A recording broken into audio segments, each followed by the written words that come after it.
네, 안녕하세요. 이슬이 전문가입니다. 네, 오늘 시장은 또 낙폭이 굉장히 크게 나오고 있습니다. 어떠한 이슈들이 있는지 한번 또 체크를 해보도록 할 텐데요.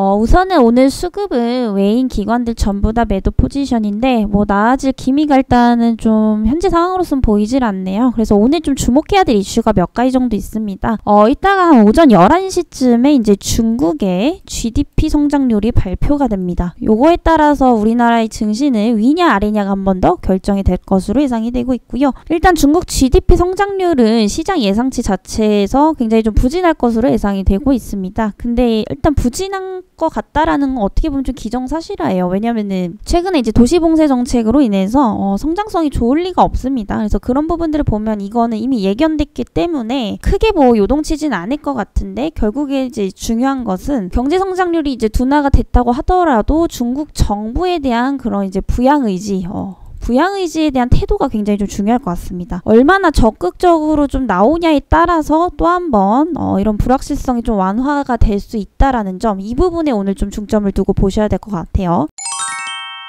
네, 그리고 어제 미국에서 생산자 물가지수가 발표가 됐습니다. 1.10%인데 전월 대비 0.30포인트, 0.30%가 상승을 했죠. 근데 이게 뭐가 문제냐면은 생산자 물가지수가 오르면 결국에 원가가 올라가는 거기 때문에 소비자 물가지수도 덩달아서 상승합니다. 이렇게 되면 어떻게 돼요? 인플레이션이 지금 정점이라고 이제 계속해서 얘기가 나왔는데 그것도 이제 아닐 것이다라는 우려감들이 또 나오고 있는 거죠.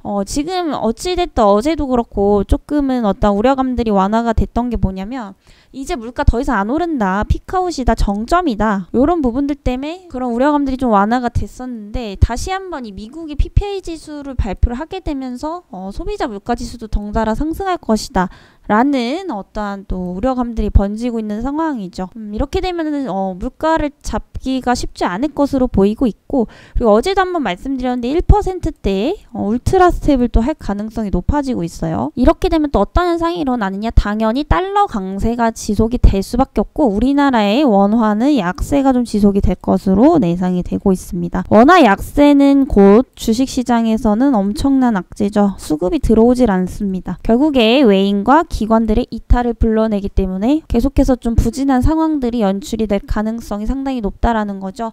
그래서 어제 제가 말씀드렸지만은 올해의 코스피의 전망은 2000에서 2500선 사이일 것으로 좀 예상이 되고 있고요. 박스권 장세가 계속해서 좀 지속이 되지 않을까라는 판단입니다. 2000 깨지면 진짜 심각한 거죠. 2000을 이탈하게 되면은 뭐 코로나19 이전 수준과 코로나 수준으로 지금 돌아가는 건데 정말 여기서 물가를 아예 잡지 못하지 않는 이상은 사실 깨질 일이 거의 좀 희박하지 않을까라는 판단이고요. 일단 2000에서 2500선까지 바운더리를 잡고 보시면 좀 좋을 것 같습니다. 그래서 이런 부분들이 좀 계속해서 좀 안 좋게 작용하고 있다라는 거 굉장히 우리 증시에도 좀 부담을 주고 있습니다. 달러 강세가 지속이 되기 때문에 얘들이 결국에 들어올 이유가 없다라는 거죠. 이 자금들이 결국에 지금 다 어디로 가고 있느냐? 달러 쪽으로 가고 있다라는 겁니다. 1%대 울트라 스텝, 만약에 26, 27일에 진행을 하게 되면은 자금 이탈은 더욱더 크게 일어날 것으로 좀 예상이 되고 있고요. 오늘 같은 경우에 이제 중국의 GDP 성장률도 굉장히 좀 중요한 부분이기 때문에 오늘의 초점은 거기서 좀 맞춰서 보시는 게 좀 좋을 것 같습니다. 그래서 이따가 11시에 발표가 되고요. 뭐 GDP 성장은 당연히 좀 둔화가 될 것으로 예상이 되고 있지만 결국에 정부의 입장 발표가 중요하다. 이렇게 좀 보시면 될 것 같습니다. 어쨌든 이렇게 조금 하락을 하는 장세에서도 불구하고 상승하는 종목은 항상 있다라는 겁니다. 그렇다면 이렇게 변동성이 굉장히 강한 장세에서는 또 어떤 종목들을 여러분들이 눈여겨보셔야 되는지 한번 체크를 해보도록 하겠습니다. 네, 눈에 딱 이제 띄는 종목들, 세 가지 정도 한번 보도록 하겠습니다. 그래서 오늘 종목 랭킹, 지수 방어형 AI가 알로이스라는 종목을 1위로 잡아냈죠. 그래서 9시 45분경에 포착이 됐고요. 저희가 잡아낸 시점에서 현재 최고가까지 최고 수익률 무려 12.2%를 달성을 했습니다. 지금 코스피, 코스닥 계속 말씀드리는 와중에도 하락을 하고 있는데요. 양지수 지금 1% 넘게 빠진 거에 비해서 개별 종목이 무려 12% 수익이라는 것은 시장 전체적인 수익률보다 훨씬 더 상회하는 수치죠. 그래서 오늘 뭐 알로이스 뿐이 아니라 셀리드, 뭐 국전약품, 진원생명과학, 삼형 ENC 등 굉장히 많은 누적 수익률을 쌓았습니다. 그래서 이렇게 시장이 안 좋을 때는 결국에 개별 이슈만 있는 개별 이슈가 강한 종목들밖에 움직이지를 않습니다.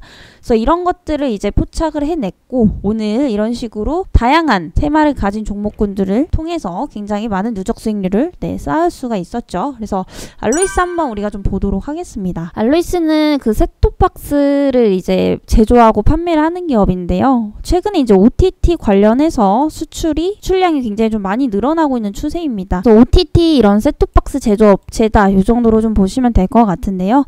오늘 이제 굉장한 이슈가 하나 있었습니다. CJ ENM에서 현재 OTT 플랫폼인 티빙을 운영을 하고 있죠. 근데 여기서 이제 추가적으로 KT의 OTT 플랫폼까지 지금 전부 다 M&A를 하겠다. 뭐 이런 이제 소식들이 발표가 됐는데 그에 따른 시너지 효과가 좀 발생이 될 것으로 예상이 되고 있습니다. 아무래도 이렇게 되면은 양사의 어떤 시너지를 좀 기대를 해볼 수가 있겠죠. 그래서 CJ ENM의 기본으로 가지고 있던 보유를 하고 있던 고객층이라든지 그리고 지적 재산권들 그리고 이제 KT의 어떤 그런 통신 결합 이런 부분들이 좀 합쳐질 것으로 예상이 되고 있고요. 이 의미는 결국에 지금 OTT 업체를 더욱더 확장을 시키겠다. 이런 의미 정도로 좀 보시면 될 것 같습니다. 그렇게 되면은 당연히 뭐 셋톱박스에 대한 수요도 더 늘지 않을까라는 판단이고요. 아무래도 기존에 이제 OTT가 지금 많이 성행을 하고 있지만 여전히 뭐 그렇다고 해서 5천만 명 인구가 전부 다 지금 보는 건 아니거든요. 그래서 잠재 고객은 항상 있기 때문에 OTT 플랫폼이 뭔가 발전을 하면 할수록 이런 잠재 고객들에 대한 수요가 늘어날 수밖에 없고 그에 따른 셋톱박스에 대한 수요도 증가를 할 수밖에 없겠죠. 그래서 실질적으로 알로이스 같은 경우에 지금 매출액이나 영업이익이 계속해서 늘고 있는 회사입니다.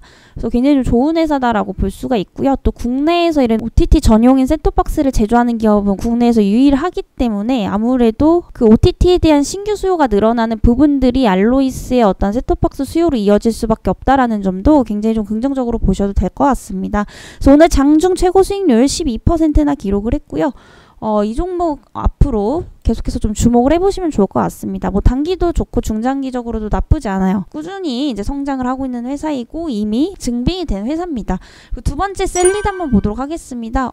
이렇게 하락하는 장세에서도 무려 8.76%라는 수익을 달성을 했죠. 근데 셀리드의 경우에 오늘 이제 코로나 관련주로서 좀 상승을 하고 있습니다. 지금 문제가 뭐냐면 코로나 재확산, 단순히 이게 지금 문제가 아니라 지금 최근에 이제 켄타우루스라는 또 변이 바이러스가 출몰을 했죠. 코로나가 정말로 완전히 종식이 되기가 어려운 게 뭐냐면은 결국에 변이 바이러스가 계속해서 좀 나올 것 같다라는 겁니다. 그래서 최근에 이제 오미크론 같은 경우에 상대적으로 그 변이 바이러스 중에서도 가장 좀 전파력이 낮다라고 이제 알고 있는데 이 켄타우루스 같은 경우에는 이제 스텔스에서 또 변이가 된 거기 때문에 상당히 많은 그런 변이 바이러스를 보유를 하고 있다고 합니다. 그래서 이제 36개 정도인데 기존 이제 스텔스가 26개에서 한 30개 정도 되는 걸로 아는데 스텔스보다도 훨씬 더 위험하다.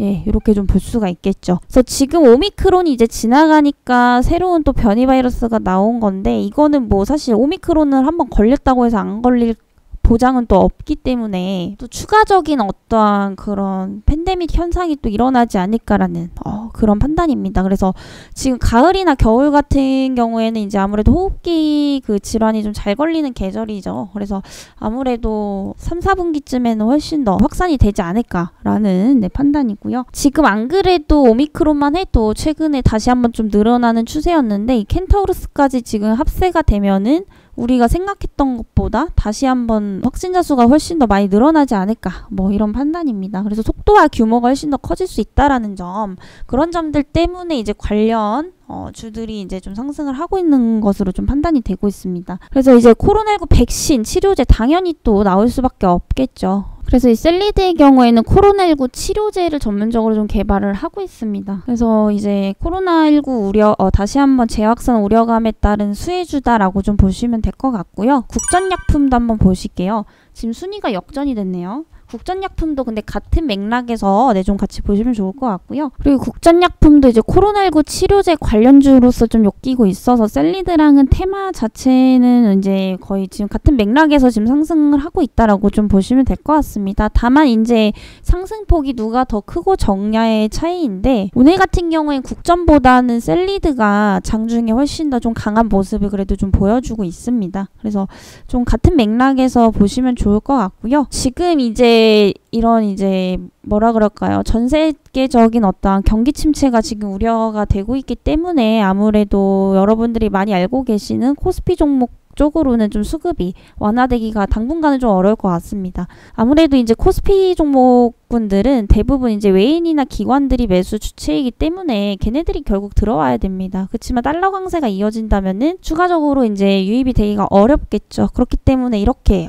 단기적으로 현재 시장 이슈에 맞는 테마성 있는 종목군들을 단기 매매하시는 것도 하나의 좀 전략이다. 라고 좀 말씀드려보도록 하겠습니다. 그래서 사실 오늘 뭐가 오를지는 모르잖아요. 모르기 때문에 프로그램을 사용을 하셔야 된다라는 거죠. 이런 이제 프로그램 자체적으로 알로이스 국전약품 셀리드 이런 식으로 알아서 랭킹권에 이렇게 탑재가 되기 때문에 참고하셔서 매매하실 때 굉장히 좀 편하다라는 겁니다. 그래서 오늘 테마는 또 어떤 게 상승을 하고 있는지 이런 것들도 다 포착을 해준다라고 보시면 되겠고요.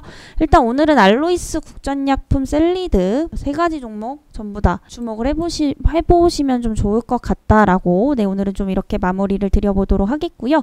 요 프로그램이 궁금하신 분들은 아랫번호로 이제 프로그램 문의라고 남겨주시고요. 저는 또 다음 시간에 뵙도록 하겠습니다.